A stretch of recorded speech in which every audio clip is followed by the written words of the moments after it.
सभी लोगों का स्वागत है। आज बात करते हैं कक्षा 10 की केमिस्ट्री के बारे में। ठीक है, तो केमिस्ट्री में सबसे पहले बात करते हैं पीएच की। तो देखो पीएच क्या होता है। PH, P for power, H for hydrogen, ऐसा पावर ऑफ हाइड्रोजन। पीएच का मतलब ये हो गया। तो पीएच स्केल क्या होता है। पीएच वह पैमाना जो किसी विलयन की अम्लता या क्षारीयता को प्रदर्शित करता है, पीएच पैमाना कहलाता है। इसमें 1 से लेकर 14 तक के अंक अंकित होते हैं। कितने? 1 से लेकर 14 तक के अंक अंकित होते हैं। ये इस तरीका से होता है।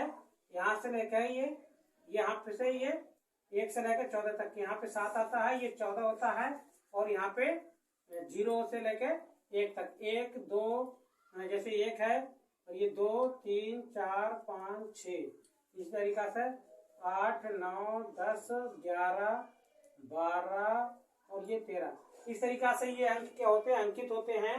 तो यहाँ से यहाँ तक जो अम्ल होता है वो क्या हो जाता है, अम्लीय होता है, अम्लीय होता है। और ये क्या होता है, क्षारीय होता है।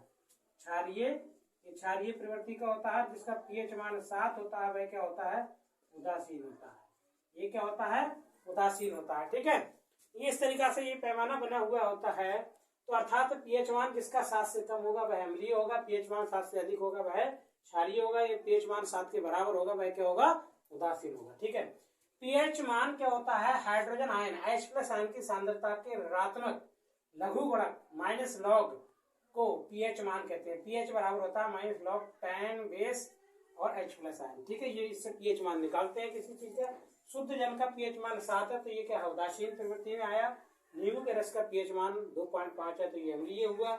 HCl का पीएच मान 0 है तो ये भी अम्लीय हुआ। तनु NaOH का पीएच मान 13 है तो ये भी अम्लीय हुआ। रक्त का पीएच मान 7.4 है तो ये भी ये क्या है, क्षारीय हुआ, और ये भी क्षारीय हुआ। ठीक है, जल का पीएच मान 5. वर्षा के जल का पीएच मान 5.2 है तो ये भी अम्लीय हुआ। बेकिंग सोडा का पीएच मान 9 है तो ये क्षारीय हुआ। टूथपेस्ट का पीएच मान 8 है तो ये क्षारीय हुआ। सिरका का पीएच मान 4 है तो ये अम्लीय हुआ। और दूध का पीएच मान 6.5 है तो ये अम्लीय हुआ। इसी तरीका से अम्लीय और क्षारीय विलयन की पहचान की जा सकती है। दोस्तों समझ में आया हो तो लाइक, सब्सक्राइब और शेयर जरूर करें ताकि इसी तरीके की वीडियो का नोटिफिकेशन मिलता रहे।